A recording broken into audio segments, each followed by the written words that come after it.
Hey, yeah, yeah, yeah, yeah, yeah, yeah. Woo, woo, woo, woo, woo, woo, woo, ah, yeah, yeah. Good morning, believers. Good morning, Israel.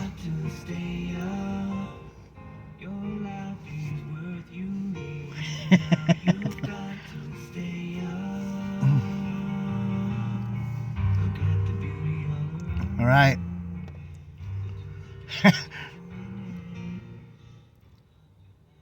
Good morning, Israel. Good morning, believers. JD Niger, word of truth.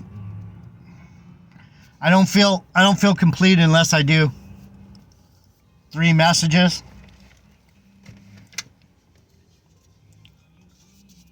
So here I am. I'm finishing up, but it follows.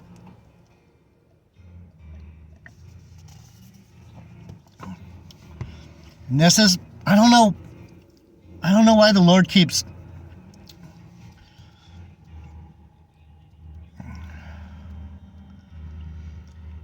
on. I don't know if it's me or him. He keeps me interested in credentialing myself, and it's like, yeah, I know. Bethlehem Ephrata. Yeah. It kind of, I guess he's getting me ready to take authority. I want to be the boss. I don't like being the boss. Let me take this off. So we were talking about gleaning and Ruth. It's the same. Oh.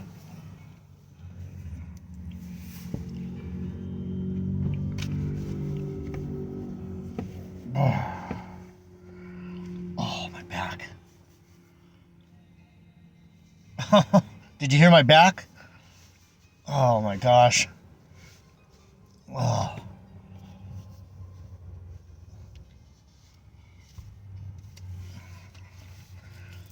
I couldn't work like I used to if I had to.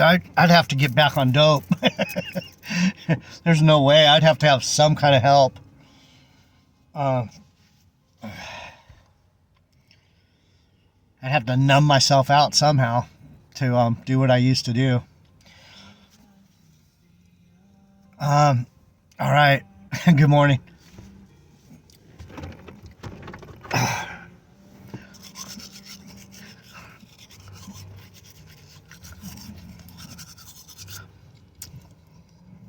Should probably brush my teeth before I leave the house. That's just, I usually do it at night. But some mornings it's like worse than others. So let's break it down. Let me turn this down. All right, we've been talking about this whole Judah Benjamin thing. I think most of you understand by now. The whole thing with Benjamin being separate from the rest of Israel. We understand the Gentiles. We get it. There's a deep meaning there, and we're probably never going to be able to escape from it because it's going to bleed through over and over again. So, if you don't want to hear me talk about my tribe, just turn it off. Come back tomorrow. But if you're not afraid to hear the truth, it is going to come out one way or another. So getting a head start on everyone else, gleaning these things, probably a good thing to know, because you might have to have a testimony. No, I know. JD Niger told me. I know. Might save you someday. I don't know. I'm just saying. I'm not pushing it because of my ego or or arrogance. I'm pushing it because the Lord keeps pushing it. Everywhere I go, it's about us. And that's just how it is. Bethlehem Ephrata is the birthplace of our Lord. It's the birthplace of David. It's the birthplace of Benjamin. Benjamin wasn't born in Canaan with the rest of those Israelites. He was born in Bethlehem Ephrata. And that's why I heard him say it again. I don't know who said it this time, but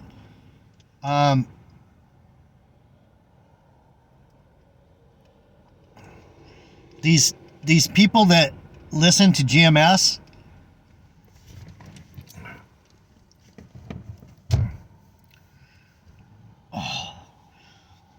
they parrot each other, and so they start saying that bullshit House of Saul, negative Benjamite bullshit that they throw out, and then the next parrot picks it up, and they're all going, Saul's a dick, Saul's a dick, brack, Saul's a dick, House of Saul, brack.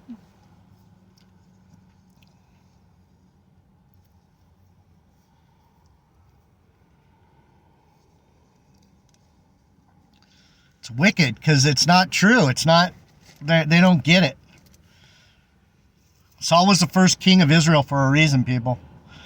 I'm not quite, I haven't figured out exactly why. He was an example of a certain type of Israel that is needed to be corrected. So let me go back to Ruth. We were in Ruth about gleaning. So over and over again, the Bible talks about these Bethlehemites. Why is that?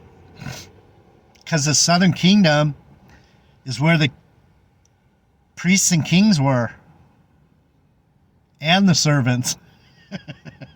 The Levites were there. And the Judites were there. But who else was there?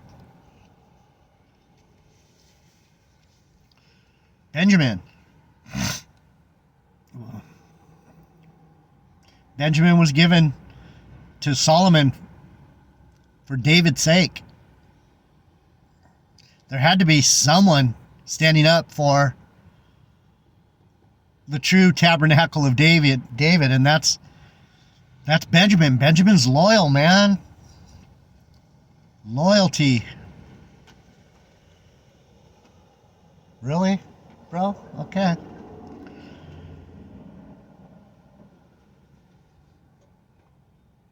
Anyway. Yeah. How you doing? Hey, brother. Are you here for a Kips paddle out thing? No. No? Okay. But if I see him, I'll come out and say a word. I'm a Bible guy. Oh, cool. Awesome. So am I. Right on. Yeah, it's Kip Kennedy. He was a legendary lifeguard, wind waterman, and that sounds familiar.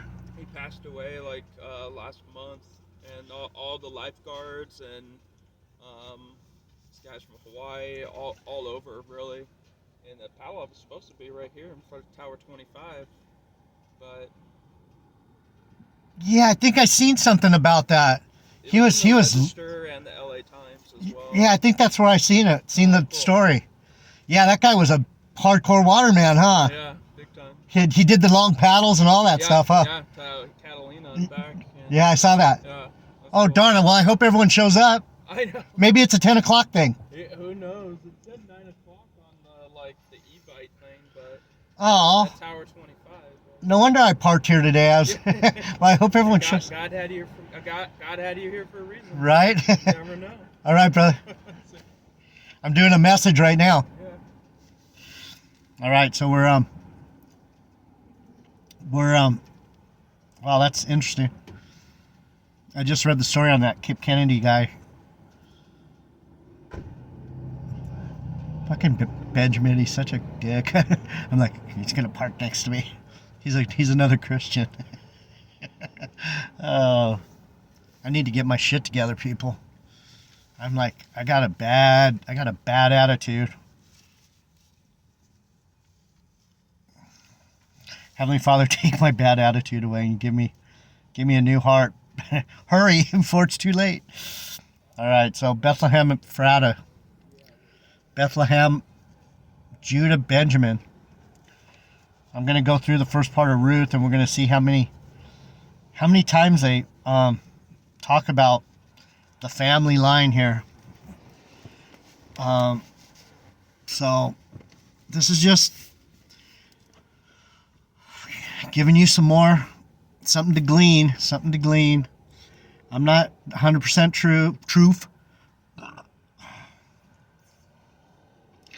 I'm 100% following the truth, but I don't have all the answers.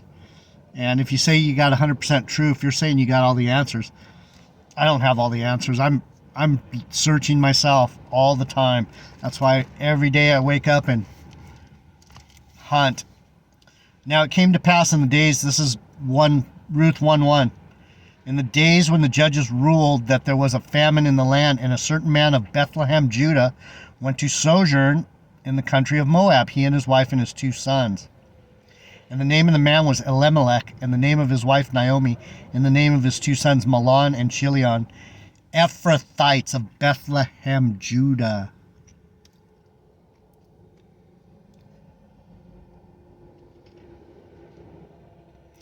Ephrathites of Bethlehem, Judah.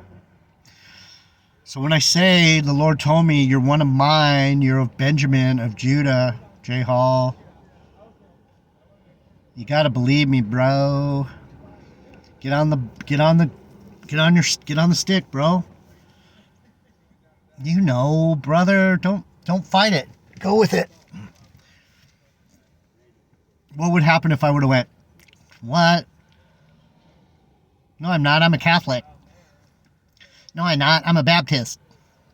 No, I'm not. I'm a churchy. Where would I be?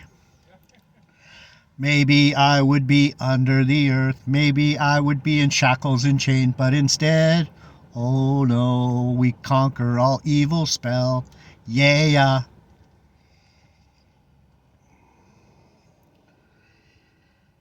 And Elimelech, Naomi's husband, died, and she was left and her 2 sons, and they took them wives of the women of Moab. The name of one was Orpah, and the name of the other was Ruth, and they dwelled there about 10 years. And Mahlon and Chilion died, and also both of them, and the women were left 2 sons and her husband.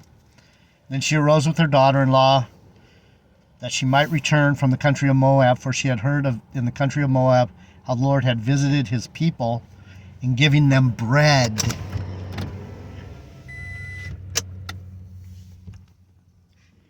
Giving them bread, giving them the word of truth, right? Giving them... You with me? It's not that difficult, people. It's like, I just want to feed you. I long to feed my people. Wherefore she went forth out of the place where she was, and her 2 daughters-in-law, and they went on the way to return into the land of Judah. And Naomi said unto her 2 daughters-in-law, go, return each to your mother's house, and the Lord deal kindly with you, as you have dwelt with the dead and with me. And the Lord grant you that you may rest, each of you, in the house of her husband. Then she kissed them, and they lifted up their voice and wept. And they said unto her, surely we will return with thee unto thy people. And Naomi said, turn again, my daughters. Why will ye go with me? Are there yet any more sons in my womb, that they may be your husbands? I'm not having no more sons. Why would you follow me?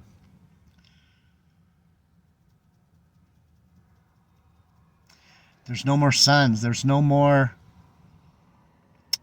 blessing for you.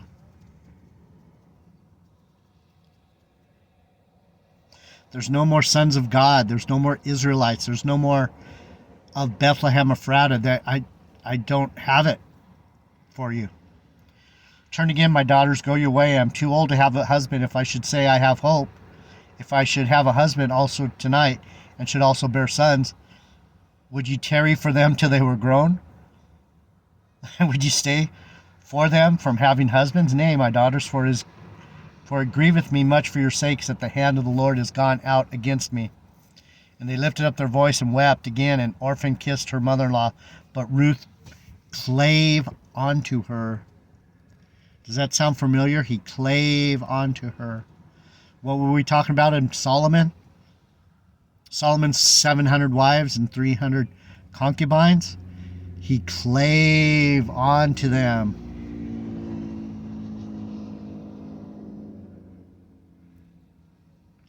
He loved his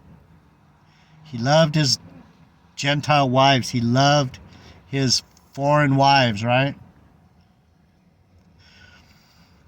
This is the reverse. The foreign wife is loving on Solomon. This is the beauty. This is where I wasn't going to bring this up, but it came up, so here it is.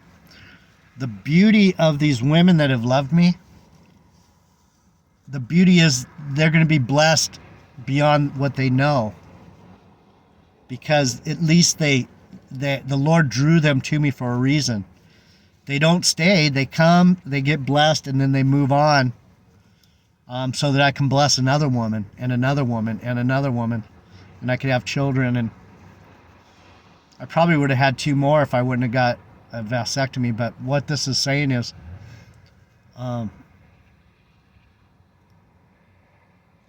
the love that people have in their heart that they don't even know about, the love that they have for this God of Abraham, Isaac, and Jacob. They know somewhere in the back of their spirit, the Lord gives them that faith to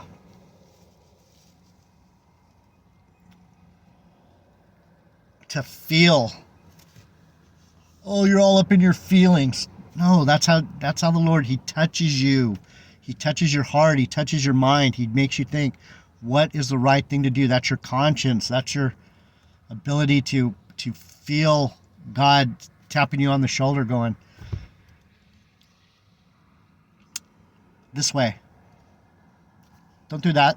Do this. Don't watch that. Watch this.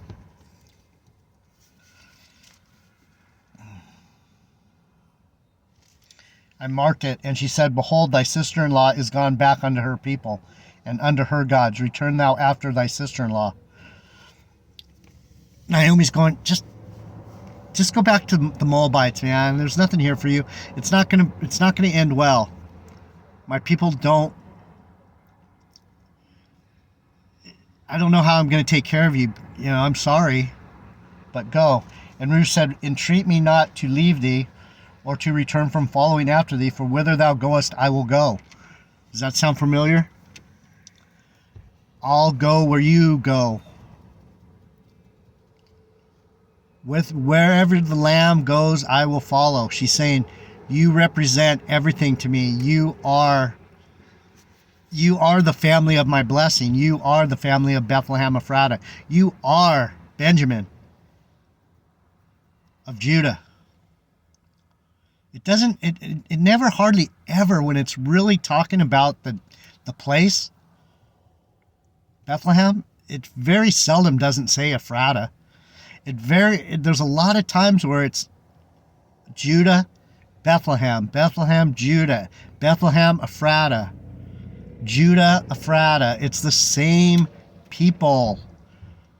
That's what I've been trying to get through to everyone, is that these wicked niggas, these wicked motherfuckers,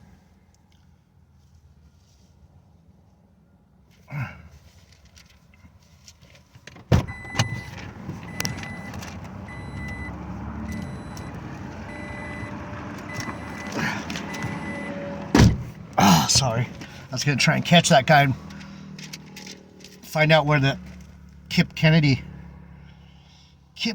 Waterman.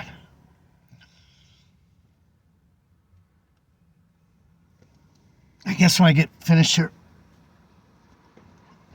I could probably go find him. There'll be a bunch of people down there. I want to at least go pay my respects. Do you understand what I'm saying? So it says, where you diest will I die, and there will I be buried, and the Lord do so to me, and more also, if aught put death part thee and me. What she's saying, I don't want to go anywhere. And see, that's where my ex-wives, it's gonna be a shamefaced thing. He must want to torture them. And I think that's what comes to him after a while. They're like, the Lord's going, you need to go away now, because you need to be mean to my servant so I can fuck you up later. Or love you, one or the other, I don't know. I'm in a nasty attitude, so I think he's going to be rude to him, but in the end they'll have a good place. It's just I have to know the Lord's will and say, whatever it is, Lord, you do what you have to do with them, but I understand what you did. I understand what you did. For me, that's what I'm asking you people. Can you see your life in biblical terms? Do you see? And there's some people that, the one guy, knowledge and wisdom, Isaiah 3:6. He's a funny dude, man. He's running all on mysticism, and it's interesting to listen to, because I remember I was a lot like that. I was like, these weird puzzle pieces are fitting together, and he's right about a lot of things, but he's coming at it from such a mystical biblical place. It sounds almost crazy, but I understand what he's saying. He doesn't have a whole lot of subscribers, because he's not completely, he's not a teacher and he's not a prophet, but he's a servant of some kind. But anyhow, so she's saying, I'm going to die where you die. I'm not, don't separate me from you. I'm not, I am with you till the end. I don't care what happens. I don't care if I have to die right before your eyes, because that's how it happened. I just want to be by you. I love you that much. I love your people. I love your religion, your family, not your religion. I love your family. And it says, arrival in Bethlehem. So the two went until they came to Bethlehem, and it came to pass when they come to Bethlehem that all the city was moved about them, and they said, is this Naomi? And she said unto them, call me not Naomi, call me Mara, for the Almighty has dealt very bitterly with me. Why is that? Just like Benjamin, Benjamin has been dealt a rough hand.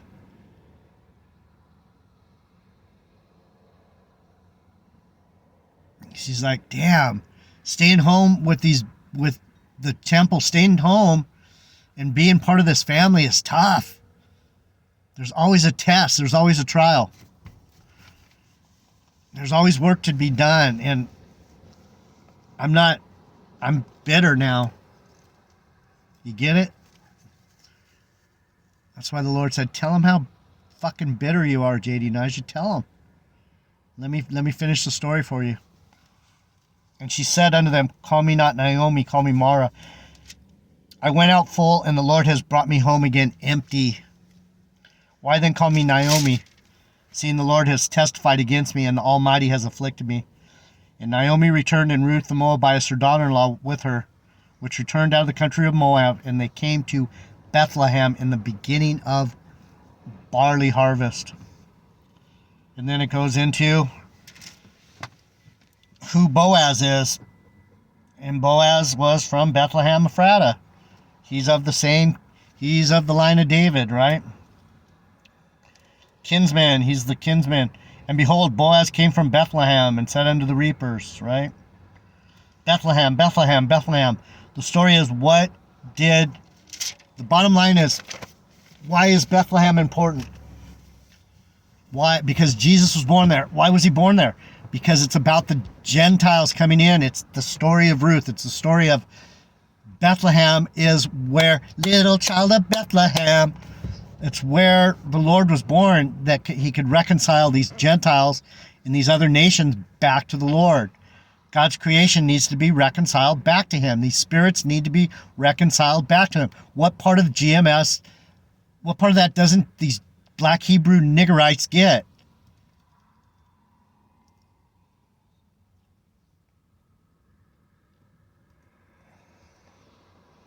So what is Benjamin? Same thing. We are of that mindset. We know the Gentiles get in. We know it. In fact, I have to give everything I have to them for being such a wicked fucking asshole.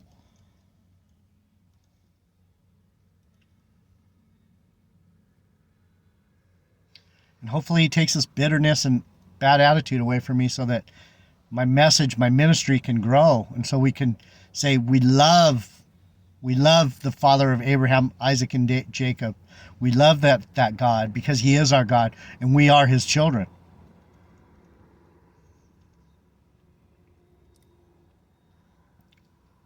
JD Niger, word of truth. I love you, Israel. I love you, believers. You Gentile believers, you little ones, you innocent little churchies, man. The Lord loves you. Just know that. We're all coming in that gate. We're coming in Benjamin's gate. Don't let these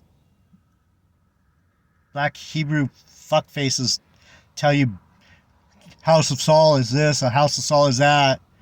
They don't even know how to say Benjamite. They're fucking calling us Benjaminites. Where does it say that in the Bible? Nowhere. Never says Benjaminite.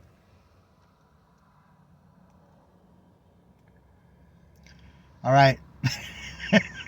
Thanks for being here. Subscribe. We talk about the Bible all the time and the truth. The word of truth. JD Nija. I'm going to take a walk. I'm out.